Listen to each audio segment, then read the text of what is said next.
caught in the crossfire. Welcome back guys. हमारी इस English की सीरीज़ में हमने नाउन टॉपिक कंप्लीट कर लिया है और पिछले वीडियो में हमने प्रोनाउन शुरू किया था, जिसमें प्रोनाउन का हमने जो पहला टाइप है जो कि पर्सनल प्रोनाउंस हैं वो हमने अच्छे से पढ़ लिया है, जिसको पुरुषवाचक सर्वनाम कहते हैं और जिसे हमने फर्स्ट पर्सन, सेकंड पर्सन और थर्ड पर्सन में पढ़ा। I, we, you, he, she, it, they and इसको दो केस में पढ़ा हमने, सब्जेक्टिव एंड ऑब्जेक्टिव। सब्जेक्टिव जिसको नॉमिनेटिव भी कहते हैं, जिसमें हमने पढ़ा कि प्रोनाउन इसमें सब्जेक्ट की तरह प्रयुक्त होता है, यानी वाक्य में शुरू सब्जेक्ट से शुरू होता है, यानी ही लाइक्स कार। तो ही जो है वो एक प्रोनाउन है जो वाक्य में सब्जेक्ट की तरह प्रयुक्त हुआ है। दूसरा केस देखा हमने ऑब्जेक्टिव केस, जिसमें प्रोनाउन वाक्य में ऑब्जेक्ट होता है, यानी ऑब्जेक्ट जो है वो वाक्य के अंत में आता है। तो ही लाइक्स यू, इस वाक्य में यू सर्वनाम है जो कि ऑब्जेक्ट की तरह प्रयुक्त हुआ है। तो इसी तरह हमने nominative and objective case interchange करने के लिए ये सारणी बताई मैंने आपको। आई का मी होता है ऑब्जेक्ट में, शी का हर होता है, दे का दैम होता है, वी का अस होता है, ही का हिम, इट का इट ही होता है, यू का यू होता है। तो इस तरह से हमने फर्स्ट जो पर्सनल प्रोनाउन यानी पुरुषवाचक सर्वनाम था उसको कंप्लीट किया है। आज हम पजेसिव प्रोनाउंस को शुरू करेंगे। पजेसिव प्रोनाउंस क्या होते हैं? देखिए, अधिकारवाचक बोलते हैं इसको, पजेसिव प्रोनाउन को अधिकारवाचक बोलते हैं। ऐसे प्रोनाउंस जिसमें किसी वस्तु के अधिकार का बोध होता है। मेन क्या है? अधिकार। पजेसिव प्रोनाउंस में अधिकार ही इम्पोर्टेंट है। इसी में भी दो तरह के वाक्य बनते हैं, जिसमें जो पजेसिव प्रोनाउंस हैं इस तरह के my, our, your, their, his, her and its, ये एडजेक्टिव्स के रूप में प्रयुक्त होते हैं। एडजेक्टिव्स के रूप में प्रयुक्त कैसे होते हैं यह आगे बताऊंगा मैं आपको। दूसरा है mine, ours, yours, theirs and hers, ये ऑब्जेक्टिव की तरह प्रयुक्त होते हैं वाक्य में। तो सबसे पहले देखते हैं एडजेक्टिव पजेशन क्या होता है, यानी जो प्रोनाउन है वो एडजेक्टिव की तरह कार्य कैसे करते हैं। देखिए, जब वाक्य में नाउन से पहले पजेसिव प्रोनाउन आता है, यानी नाउन से पहले पजेसिव प्रोनाउन आता है, तो यह नाउन की विशेषता बताने वाला एडजेक्टिव प्रोनाउन बन जाता है। देखिए, नाउन के पहले यदि कोई जो इस तरह का पजेसिव प्रोनाउन आएगा तो इसमें यह नाउन को थोड़ा व्यक्त करने पर या नाउन की थोड़ी विशेषता बताने पर प्रयुक्त किया जाता है। जैसे देखिए, इस एग्जांपल के थ्रू समझते हैं। देखिए, I like car, I like my car. इस वाक्य में कार एक नाउन है, जो कि हम सब जानते हैं कार एक कॉमन नाउन है, जिससे पहले माय प्रोनाउन का प्रयोग हुआ। देखिए, माय, कार से पहले माय हुआ, तो माय का अर्थ क्या हुआ कि मेरी कार। तो इस कार की विशेषता बताइए कि यह मेरी कार है। आई लाइक माय कार, यानी मुझे मेरी कार पसंद है। तो इस वाक्य में जो है माय कार के पहले आएगा और कार की विशेषता बताएगा। इस तरह के जो पजेसिव प्रोनाउन हैं उनको हम एडजेक्टिव पजेसिव प्रोनाउन कहेंगे। देखिए एग्जांपल, देखिए, I like our car, I like our car, मुझे हमारी कार पसंद है। तो कार के आगे आवर लिखा है, तो यह एक कार की विशेषता या एडजेक्टिव है यह आवर। तो यह जो है पजेसिव प्रोनाउन नाउन के पहले लग रहा है, तो इसका मतलब होगा कि मुझे हमारी कार पसंद है। इसी तरह I like your car, I like their car, I like his car, I like her car, I like its car.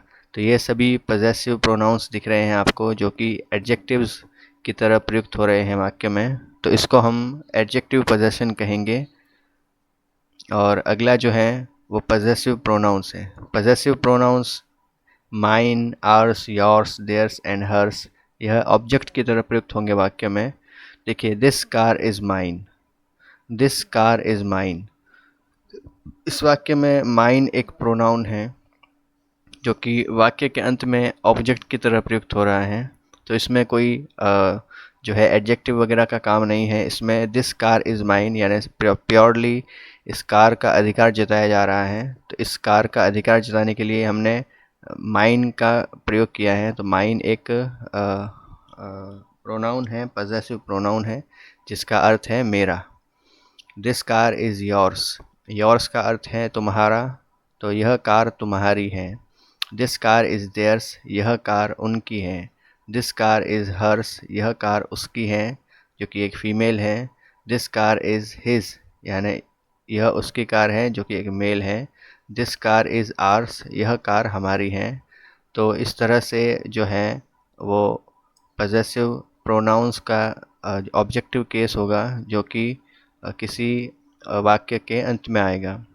तो देखिए, possessive, adjective and possessive pronoun की एक सारणी दी गई है, जिसमें माय का माइन बनता है, आवर का आवर्स बनता है, योर का योर्स बनता है, हिज का हिज बनता है, हर का हर्स बनता है, इट्स का नहीं बनता, देयर का देयर्स बनता है। तो आप समझ सकते हैं कि पॉजेसिव प्रोनाउन का मतलब है अधिकार जताना। तो किसी भी वस्तु या व्यक्ति पर अधिकार जताने के लिए इन सभी प्रोनाउंस का प्रयोग किया जाता है। My, our, your, their, his, her and its, and mine, ours, yours, theirs and hers. यह दो तरह के प्रयोग में लिए जाते हैं। यदि किसी नाउन के पहले अगर पॉजेसिव प्रोनाउन का प्रयोग किया जा रहा है तो यह एडजेक्टिव पॉजेशन होगा, और यदि किसी ऑब्जेक्ट के रूप में पॉजेसिव प्रोनाउंस का प्रयोग किया जा रहा है तो यह जो है possessive pronoun purely possessive pronoun होंगे। तो आई होप पॉजेसिव प्रोनाउंस भी क्लियर हो चुका होगा आपके। नहीं हुआ है तो एक बार वापस से इस वीडियो को वापस देख लीजिए। तो आगे बढ़ते हैं। पॉजेसिव प्रोनाउन पढ़ लिया है हमने, अगला पढ़ते हैं डेमोन्स्ट्रेटिव प्रोनाउन।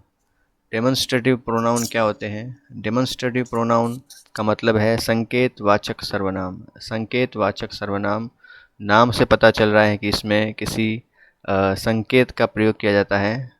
तो इसमें जो है डेमोन्स्ट्रेटिव प्रोनाउन यानी संकेतवाचक प्रोनाउन या संकेतवाचक सर्वनाम, इसमें ऐसे शब्दों का प्रयोग किया जाता है या होता है जिनसे किसी वस्तु या व्यक्ति की ओर इशारा या संकेत किया जाता है।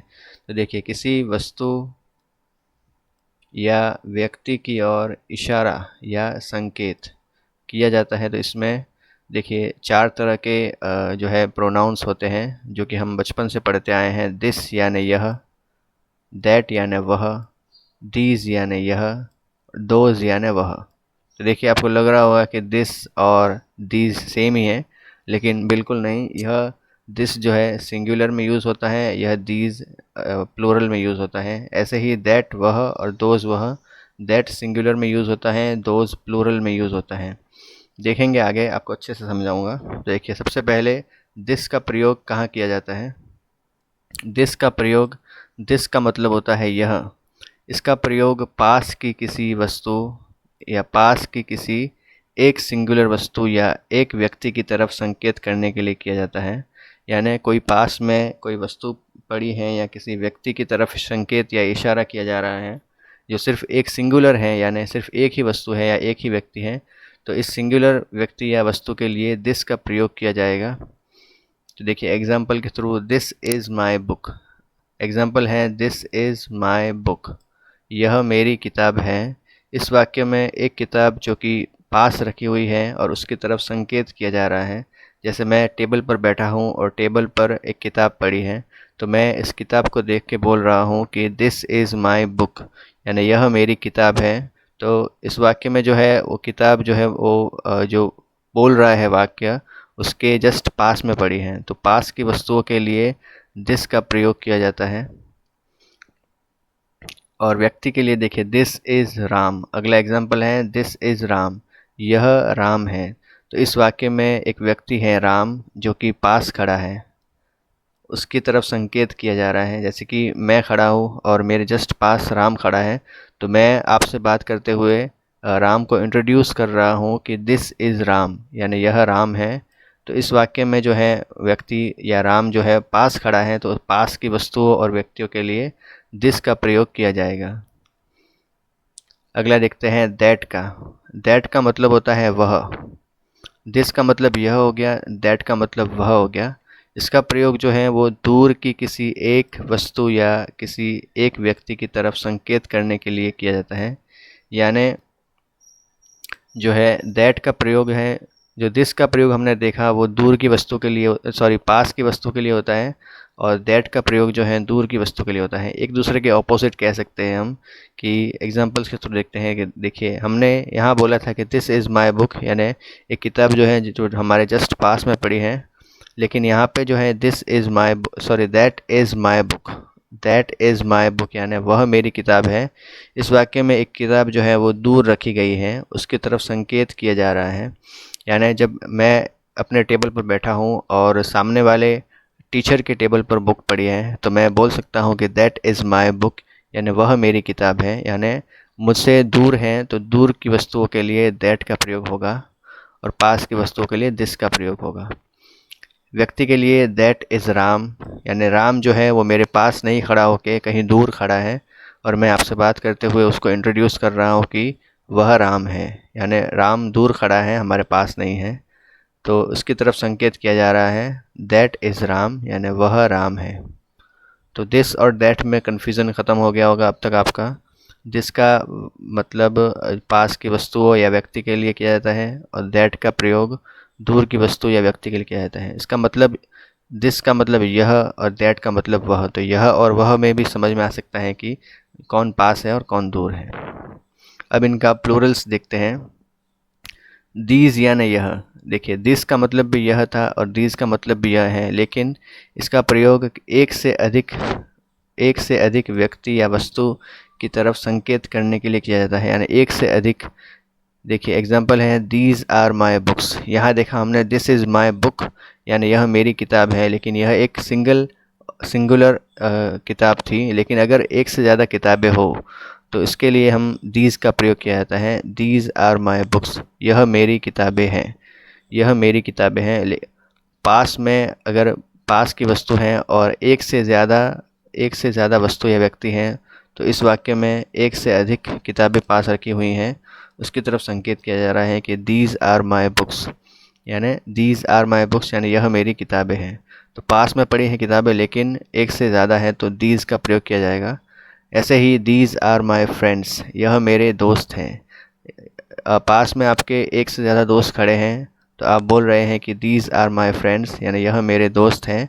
तो इस वाक्य में एक से अधिक दोस्त जो कि आपके पास खड़े हैं उनकी तरफ संकेत किया जा रहा है। तो आई होप आपको समझ में आ चुका होगा कि दिस, दैट और दीज का प्रयोग कहाँ होता है। दिस का प्रयोग सिंगुलर के लिए होता है, यानी एक व्यक्ति या एक वस्तु के लिए। दीज का प्रयोग जो है वो बहुवचन यानी प्लूरल के लिए किया जाता है, जो कि बुक्स और फ्रेंड्स के लिए आया है। These are my books and these are my friends. अगला है दोज। दोज का मतलब होता है वह, जो कि दैट का प्लूरल है। दैट का हमने पढ़ा कि दूर की वस्तु है, जो कि दूर की वस्तु के लिए दैट इज़ माई बुक और दैट इज़ राम, यानी वह मेरी किताब है और वह राम है। दूर की वस्तु के लिए दैट का प्रयोग किया। और अगर दूर की वस्तु एक से ज़्यादा है, इसका प्रयोग दूर की एक से अधिक प्लूरल यानी वस्तु का या व्यक्ति की तरफ संकेत करने के लिए किया जाता है। यानी दोज आर माई बुक्स, वह मेरी किताबें हैं। यानी हम कह सकते हैं कि हम टेबल पर बैठे हैं और हमारे सामने टीचर के टेबल पर किताबें पड़ी है, यानी मेरी बहुत सी किताबें पड़ी हैं, तो बोल सकते हैं कि दोज आर माई बुक्स यानी वह मेरी किताबें हैं। तो इस वाक्य में एक से अधिक किताबें दूर रखी हुई हैं, उसकी तरफ संकेत किया जा रहा है। तो दोज आर माई बुक्स, वह मेरी किताबें हैं। और व्यक्ति की तरफ देखें तो दोज आर माई फ्रेंड्स, वह मेरे दोस्त हैं। यानी आपके दोस्त जो हैं वो कहीं दूर खड़े हैं, तो आप उनकी तरफ इशारा करते हुए बोल रहे हैं कि दोज आर माई फ्रेंड्स यानी वह मेरे दोस्त हैं। इस वाक्य में एक से अधिक दोस्त जो कि दूर खड़े हैं उनकी तरफ संकेत किया जा रहा है। तो अच्छे से आप समझ सकते हैं कि किन किन प्रोनाउंस का प्रयोग कहाँ किया जा रहा है। यदि एक सिंगुलर व्यक्ति या वस्तु की बात करें तो दिस का प्रयोग जो कि पास में पड़ी है और दूर पड़ी है, एक या एक व्यक्ति या एक वस्तु दूर खड़े हैं, तो उसको हम दैट कहेंगे। और अगर एक से ज़्यादा वस्तु पास पड़ी है या खड़ा है कोई व्यक्ति या एक से अधिक व्यक्ति, तो उसके लिए दीज का प्रयोग किया जाएगा। और जो है दोज यानी दूर, एक से अधिक दूर व्यक्ति या कोई वस्तु पड़ी है, तो उसके लिए दोज का प्रयोग किया जाएगा। तो this, that and these those, this का प्लूरल दीज होता है और दैट का प्लूरल दोज होता है। तो आज के इस वीडियो में हमने दो प्रोनाउन पढ़े। पजेसिव प्रोनाउंस जो कि अधिकार जताता है किसी वस्तु या व्यक्ति पर, कार पर अधिकार जता रहा है our, your, their, his, her and its. और यदि इसी अधिकार को हम ऑब्जेक्टिव के रूप में देखें तो this car is yours, this car is mine, this car is theirs, this car is hers. तो इस तरह से जो है पजेसिव प्रोनाउन को दो तरह से पढ़ सकते हैं। यदि नाउन के पहले प्रोनाउन आए इस तरह के पजेसिव प्रोनाउन तो वह एडजेक्टिव पोजेशन कहलाएगा, और जो है mine, ours, yours, theirs object के रूप में प्रयुक्त हो तो यह एक पजेसिव, प्योरली पजेसिव प्रोनाउन कहेंगे। यह सारणी भी आप देख लीजिएगा कि कौन से जो है एडजेक्टिव पोजेशन से पजेसिव प्रोनाउंस में कन्वर्ट करने पर किस तरह से जो है चेंजेस आते हैं। और अगला हमने पढ़ा डिमॉन्स्ट्रेटिव प्रोनाउन यानी संकेतवाचक वाक्य, जिसमें 4 प्रोनाउंस हैं जो कि बहुत ही सिंपल हैं। This, that, these, those. This जो है पास की वस्तु के लिए, दैट जो है दूर की वस्तु के लिए, दीज जो है पास की एक से अधिक वस्तु के लिए, और दोज जो है वो दूर की एक से अधिक वस्तु के लिए प्रयोग किया जाता है। तो आज इस वीडियो में 2 प्रोनाउन पढ़े। अगले वीडियो में हम 2 और प्रोनाउन पढ़ेंगे जो कि एक दूसरे से सिमिलर हैं, जो कि रेफ्लेक्सिव और एम्फेसाइजिंग प्रोनाउंस हैं। वो भी सिंपल हैं। आप अच्छे से जुड़े रहिए इस सीरीज़ से। Thank you.